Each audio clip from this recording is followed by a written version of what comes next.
That is challenge. Okay, ચાલો.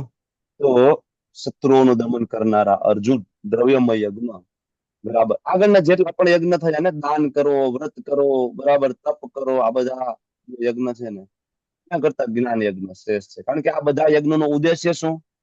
આગળ જેટલા યજ્ઞ નો ઉદ્દેશ્ય શું? તમને પૂછું છું, ઉદ્દેશ્ય શું આ બધા યજ્ઞ? ઇન્દ્રિય નિગ્રહ. ઇન્દ્રિય નિગ્રહ, બરાબર ને, ઇન્દ્રિય જય લક્ષ્મી નિગ્રહ. માતાજી. ઇન્દ્રિય નિગ્રહ.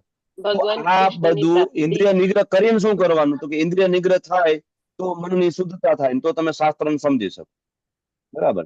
ભગવાન કે એના કરતા ડાયરેક્ટ જ તમે બરાબર દિવ્ય જ્ઞાન માં આવી જાવ, ભાગવતમ ને ભગવદ ગીતા સાંભળવા માંડો, તો ઓલી બધી માથાકૂટમાં પડવાની જરૂર નથી. એટલે ભગવાન એમ કે છે કે બે પ્રકારના અલ્ટિમેટલી અત્યાર સુધી જે ચર્ચા થઈ, બે પ્રકારના યજ્ઞ. એક દ્રવ્યમય યજ્ઞ જેમાં દાન આપવામાં આવે, ધન આપે, વસ્તુ આપે.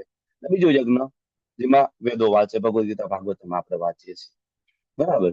તો હવે દાન ધર્મ કરવા કરતા વેદો વાંચો. કારણ કે દાન ધર્મ કરવા, આ બધું કરવાથી, અલગ અલગ યજ્ઞ કરવાથી શું થશે? શુદ્ધતા આવશે, જ્ઞાન પ્રાપ્ત કરી શકશો. તો એના કરતા ડાયરેક્ટ કરો. કારણ કે દાન કરવા માટે ખૂબ ધન કમાવવું પડશે, સમય જશે, મહેનત લાગશે. બરાબર. પણ આ વસ્તુ કોના માટે શક્ય નથી? તો પછી ભગવાન આગળ કીધું કે આ યજ્ઞ વેદ સંમત છે. તો ભગવાને બનાવ્યા છે શું કામ? તો કે ભાઈ અમુક લોકો એવા છે જેના માટે આ શક્ય નથી કે એક જગ્યાએ બેસીને કલાકે વાંચી શકે. ભગવદ ગીતા એક જગ્યાએ બેસીને કલાક એક વાંચવું, ભાગવતમ 2 કલાક વાંચવું બધા માટે શક્ય નથી. છે તમારા સાધના ચાર્ટ મને મળે છે, તમારા રીડિંગ વાળું હું કોલમ જોઉં છું. એની અંદર રીડિંગ વાળા કોલમ ની અંદર 10 મિનિટ નું રીડિંગ, 20 મિનિટ નું રીડિંગ, 30 મિનિટ નું રીડિંગ, આવું હું એમાં વાંચું છું મોટા ભાગે. તો બધા માટે આ શક્ય નથી કે 3 કલાક બેસીને ભાગવતમ વાંચીએ, 4 કલાક બેસીને ભાગવતમ વાંચીએ. તો એને માટે આ બીજા રસ્તા પણ સાથે જ છે. એટલા માટે સુદામા સેવા પણ આપણે કરવી જોઈએ, ગૌ સેવા પણ આપણે કરવી જોઈએ, વૈષ્ણવ સેવા પણ કરવી જોઈએ, મંદિર નિર્માણ માટે પણ આપણે દાન ડોનેશન આપવું જોઈએ. બરાબર. કારણ કે એનાથી શું થશે કે રજોગુણ માંથી આપણે બહાર નીકળશું. કારણ કે અત્યારે આપણે હજી રજોગુણમાં હોવાના કારણે આપણે એક જગ્યાએ બેસીને વાંચી નથી શકતા. આપણે એક જગ્યાએ બેસીને 16 માળા નથી કરી શકતા. શું કામ? રજોગુણ હેરાન કરે છે આપણને, સ્વભાવ આપણો એ પ્રકારનો છે. તો આ બધી વસ્તુઓ રજોગુણ માંથી આપણને બહાર કાઢશે. બરાબર ને? એટલા માટે આ રસ્તા બધા જરૂરી છે. આગળના રસ્તા ભગવાને જે કીધા ને એ રસ્તા પણ આપણે એટલા માટે પેરેલલ એપ્લાય કરતા જઈએ છીએ. Is it clear? તો હવે અહીંયા સુધીની જે ચર્ચા થઈ 33મા શ્લોક સુધી, અને હવે આગળ 34 થી લઈને 42 શ્લોકમાં જે ચર્ચા છે એ દિવ્ય જ્ઞાનની પ્રાપ્તિની પદ્ધતિ, એના પરિણામ અને એનો મહિમા. બરાબર. તો હવે આ બધી ચર્ચા અલગ અલગ યજ્ઞની થઈ, પણ તમને સમજાવશે કોણ કે તમારા માટે યજ્ઞ કયો સાચો?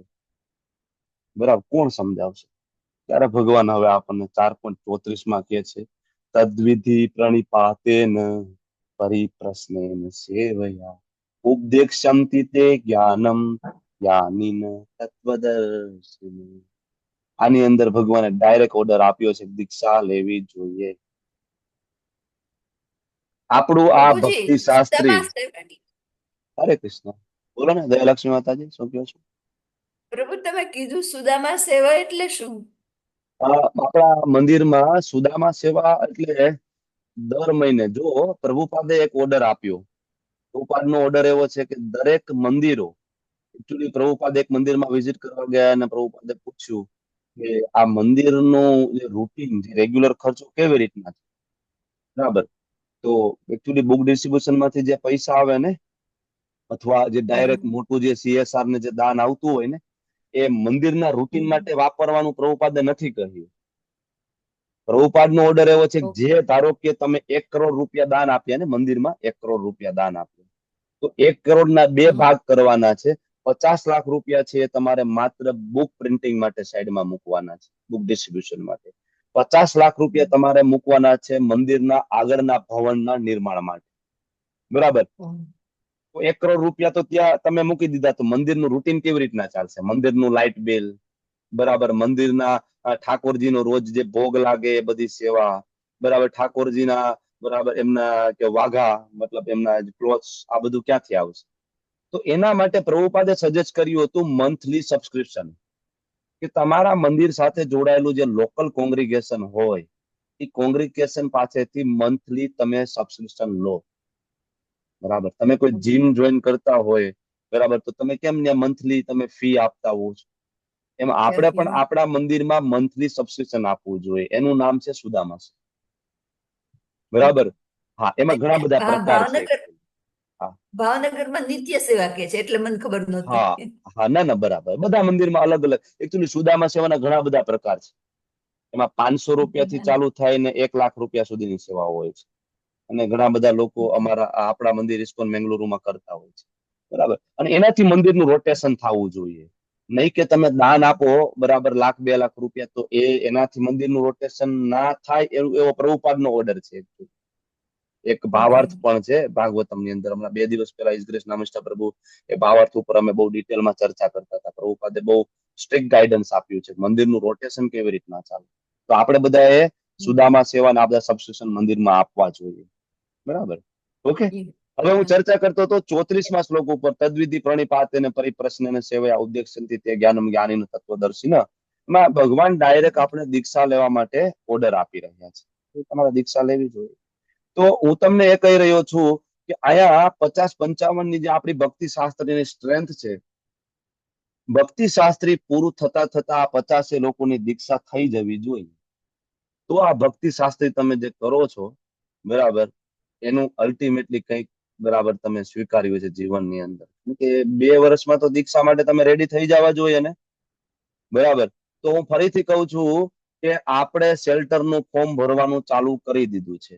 જે લોકોને હિઝ અને જયપતાકા સ્વામીજી મહારાજની દીક્ષા લેવાની ભવિષ્યમાં ઈચ્છા હોય, તો અને જેને 6 મહિના 16 માળાને થયા હોય, 6 મહિના 4 નિયમ પાલનને થયા હોય, તો એ લોકો આશ્રયનું ફોર્મ ભરી શકે. પછી 1 વર્ષ પછી તમારા મોક ઇન્ટરવ્યુ ને ઇન્ટરવ્યુ બધા થશે, પછી તમે દીક્ષાનું ફોર્મ ભરી શકશો. તો તમારી 8 થી 1.5 વર્ષ પછી દીક્ષા થઈ શકે.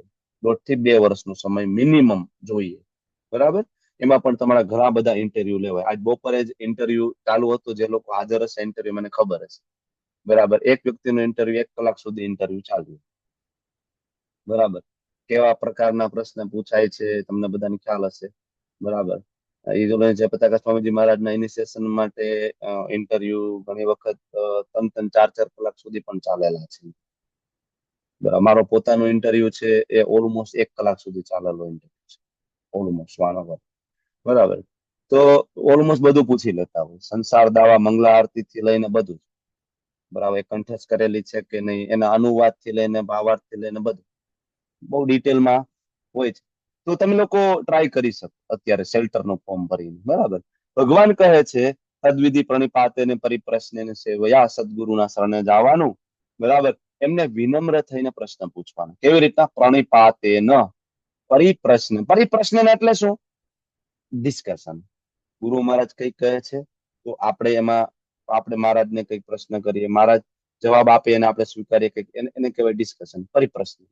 અને સાથે સાથે સૌથી ઇમ્પોર્ટન્ટ છે સેવયા. સેવા કરવી જોઈએ. ગુરુ મહારાજની સેવા વિશે અહીં લખ્યું છે. હવે આના ઉપરથી એ વસ્તુ ખબર પડે કે સેવયા લખ્યું છે મતલબ ગુરુ મહારાજ લાઈવ હોવા જોઈએ. નહીં કે તમે ફોટામાંથી દીક્ષા લઈ લો. એક આખો એક ઇસ્કોન માંથી એક મત જુદો પડ્યો જેનું નામ રિત્વિક. બરાબર. ઓલા રિત્વિક રોશન વાળી વાત નથી કરતો, રિત્વિક ની વાત. બરાબર. તો એ લોકો જુદા પડ્યા ને એ પ્રભુપાદને ડાયરેક્ટ ગુરુ માને છે. અને પ્રભુપાદના ફોટામાંથી એ લોકો દીક્ષા લે છે. અત્યારે પ્રભુપાદ આગળ મૂકી દે, બરાબર, કેટલા બધા નામ લખીને ગોળામાં મૂકી દે ને પછી ફેરવીને એમાંથી એક નામની ચિઠ્ઠી કરી નામ નીકળે તમારું. કોને આપ્યું હતું? કે નામ પ્રભુપાદ આપ્યું. પણ પ્રભુપાદે સ્વીકાર્યું છે, બરાબર, એ ક્યાં લખ્યું છે આવી રીતે? પ્રભુપાદે આપણને સ્વીકાર્યા છે કે નહીં એ કોણ કે છે? બરાબર. તો આને કહેવાય રિત્વિક. એટલે અહીંયા જે સેવયા શબ્દ છે એના ઉપરથી ખબર પડશે કે ગુરુ લાઈવ હોવા જોઈએ તમારા. જયારે તમે દીક્ષા લ્યો છો ત્યારે તમારા ગુરુ આ ધરાધામ ઉપર હયાત હોવા જોઈએ. ડાયરેક્ટ પ્રભુપાદ પાસેથી દીક્ષા લેવી તો પછી એના કરતા એક કામ કરો, ભક્તિ સિદ્ધાંત સરસ્વતી મહારાજ પાસે દીક્ષા લઈ લે તો પ્રભુપાદના ગુરુભાઈ બની જાય આપણે. બરાબર. એના કરતા એમ કરીએ કે આપણે સીધું ભગવાન ચૈતન્ય મહાપ્રભુ પાસે દીક્ષા લઈ લઈએ ને. બરાબર ને, સીધું સનાતન ગોસ્વામી, રૂપ ગોસ્વામી એના ગુરુભાઈ બની ગયા. તો એના કરતા એક ડગલું આગળ ના વધી જાય, આપણે ઈશ્વરપુરી મહારાજ પાસે દીક્ષા લઈ લે, ભગવાન ચૈતન્ય મહાપ્રભુના ગુરુભાઈ બની જાય. અને ફોટામાંથી દીક્ષા લેવી હોય તો હું એમ કહું ડાયરેક્ટ જ કૃષ્ણ પાસેથી દીક્ષા લઈ લે, અને બ્રહ્માજીના ગુરુભાઈ. બ્રહ્માજી કોણ? તો કે એ ભાઈ મારો ગુરુભાઈ છે, અમે બે એક, અમારા બે ના ગુરુ. આ મૂર્ખામી છે આ. બરાબર ને? ગુરુ શિષ્ય પરંપરાનું ખંડન કરવું કમ્પ્લીટલી મૂર્ખામી છે. શાસ્ત્રમાં કોઈ ઉલ્લેખ નથી. ચારે ચાર સંપ્રદાયમાં આવો કોઈ ટ્રેન નથી. શ્રી સંપ્રદાયમાં નથી, રુદ્રમાં નથી, બરાબર, સનક બરાબર જે આપણું કુમાર સંપ્રદાયમાં નથી. તો અહીંયા આવો નવો ટ્રેન ક્યાંથી આવ્યો? આને કહેવાય મૂર્ખામી. બરાબર. આવા લોકો મહાન ગુરુ મહારાજના અપરાધ કરવામાં બિલકુલ પીછેહટ કરતા નથી, કારણ કે એને ભગવદ્ ગીતા બરાબર સમજી નહીં. કારણ કે ગુરુ શિષ્ય પરંપરા તોડી નાખી, તો ભગવદ્ ગીતા ના સમજે. તમે સમજ્યા? ઇસ્કોનનો જ એક ભાગ હોવા છતાં આપણે ભગવદ્ ગીતા ના સમજી શકીએ. ભાઈ, પરંપરા તૂટી ગઈ. પ્રભુપાદના શિષ્યોને ગુરુ તરીકે સ્વીકારવા માટે તૈયાર નથી. તો આનો મતલબ તો એવો થયો કે પ્રભુપાદ એટલા ઇલિજિબલ નહોતા કે એક પણ વ્યક્તિ એવો બનાવી શકે જે આગળ ગુરુ બને. એનો મતલબ એવો થઈ ગયો ને, પ્રભુપાદ એટલા ઇલિજિબલ નહોતા કે એના શિષ્યને ગુરુ બને એટલી એ ટીચિંગ્સ આપી ના શક્યા, કે પ્રભુપાદે કોઈને ગુરુ બનાવે એવું જ્ઞાન જ ના આપીને ગયા, તો કોઈ પાછળ ગુરુ જ ના બને. મૂર્ખામી છે. એટલે પ્રભુપાદ અહીંયા પેરેગ્રાફ તમે વાંચશો, ભાવાર્થ તમે વાંચશો, શું છે? આમાં કોઈ ઓપ્શન નથી જોઈન કરવાનો, જાતે જોઈન થઈ નહીં, જાતે જોઈન થઈ શકે છે. આમાં કોઈ આપણે મીટિંગ બ્લોક નથી કરેલી, જોઈન થઈ શકે. તો અહીંયા પ્રભુપાદ તાત્પર્યમાં સમજાવે છે કે ગુરુ શિષ્ય પરંપરા એટલે આ જે માર્ગ જે છે, બરાબર, એ અધિકૃત આધ્યાત્મિક ગુરુના શરણે જવાથી શરૂઆત છે. બરાબર. એમાં ભગવાન છે, આદિ સદગુરુ છે, એમાંથી આખી પરંપરા ચાલી આવે છે. અને પ્રભુપાદ એક શબ્દ ભાવાર્થમાં સરસ વાપરે છે કે કોઈ માણસ તેની પોતાની પદ્ધતિ ઉપજાવી કાઢીને આત્મ સાક્ષાત્કાર પામી શકે નહીં, જેવું હાલમાં મૂર્ખ પાખંડી લોકો કરવા લાગ્યા છે. પ્રભુપાદને ભવિષ્યની પણ ખબર હતી, આવું પણ આવા મૂર્ખ પાખંડી લોકો આવશે. અને એવું પ્રભુપાદના સમયમાં આવા ઘણા બધા હશે, એટલે પ્રભુપાદ લખ્યું છે. બરાબર.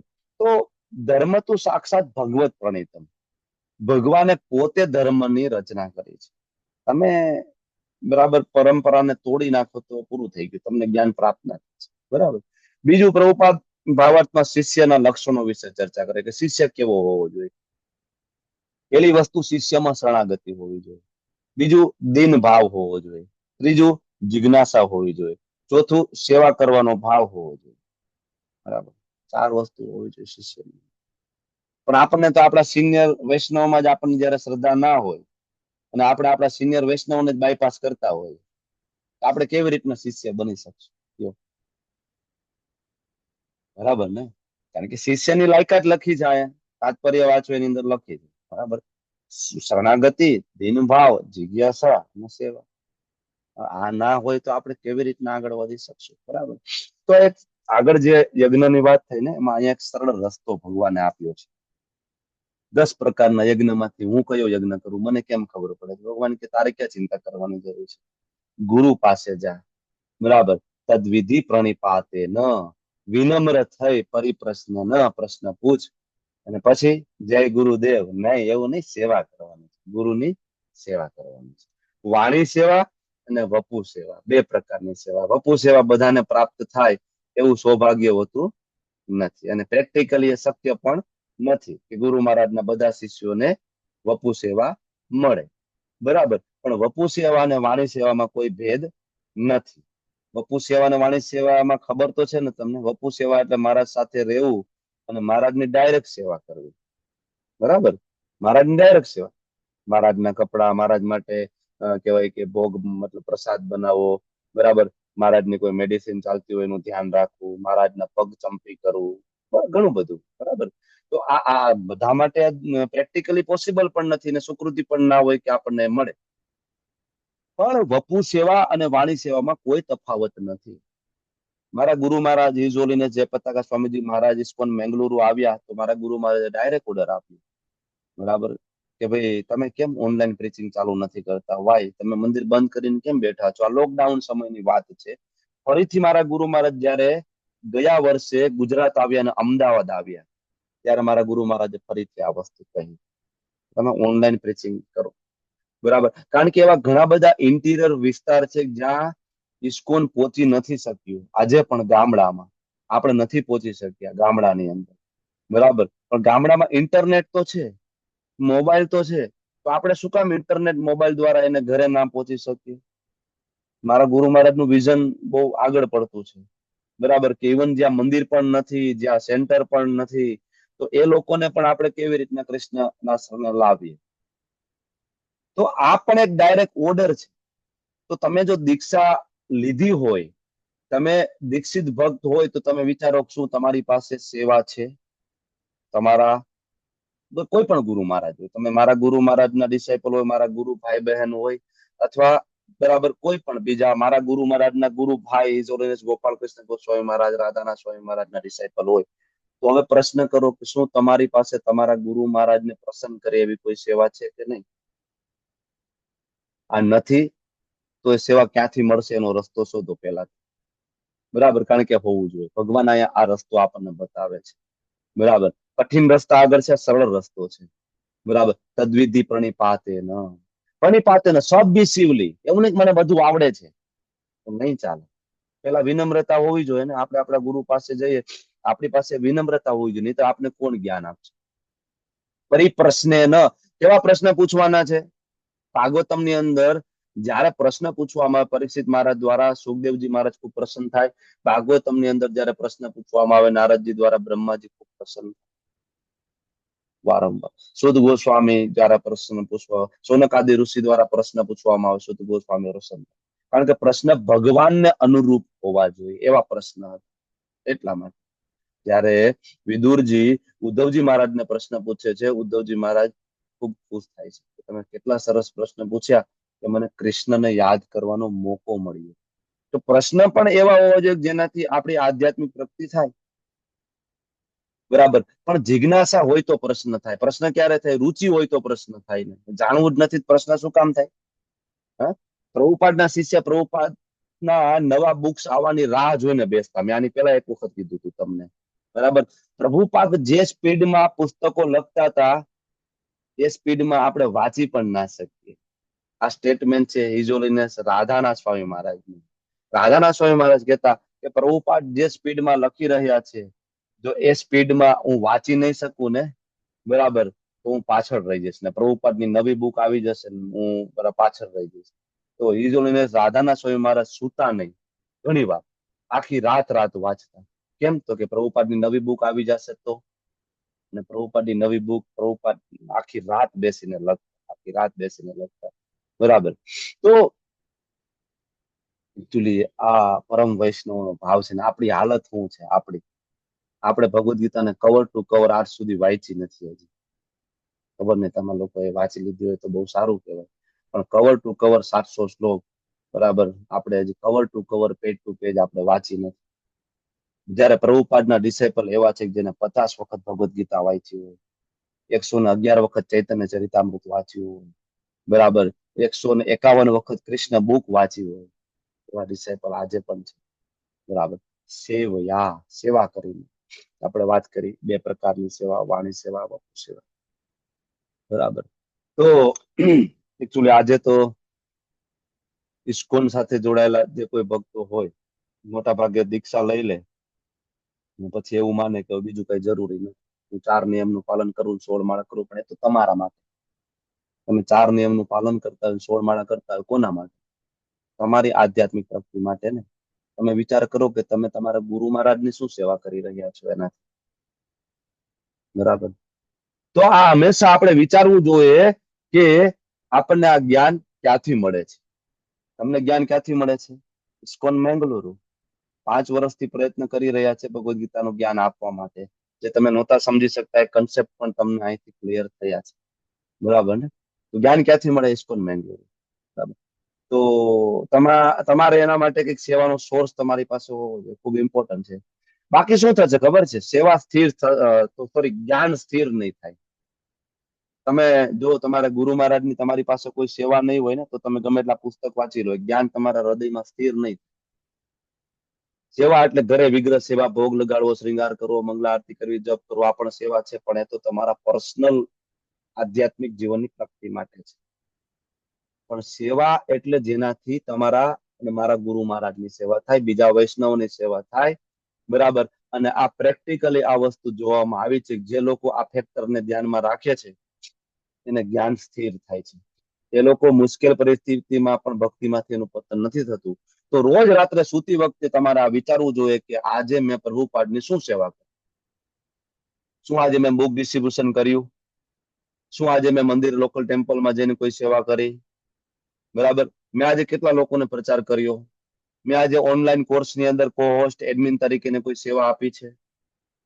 આ હંમેશા વિચારવું જોઈએ, બરાબર. આજે મેં મારા ગુરુ મહારાજ માટે શું કર્યું, બરાબર. આજે મેં ઇસ્કોન મેંગલુરુ સંસ્થા સાથે હું જોડાયેલો છું, તો મેં આ સંસ્થા માટે શું કર્યું. તમને આ વિચાર આવે તો સમજવું કે આ તમારી પ્રગતિનું એક લક્ષણ છે. સેવા માટે પડાપડી થવી જોઈએ. પ્રભુજી મને સેવા આપો, પ્રભુજી મને સેવા આપો, પ્રભુજી મને પડાપડી થવી જોઈએ, બરાબર. તેથી પ્રભુપાદ હંમેશા એમના ગુરુ મહારાજને મળતા ને તો એક જ પ્રશ્ન પૂછતા. શું પ્રશ્ન પૂછતા ખબર છે?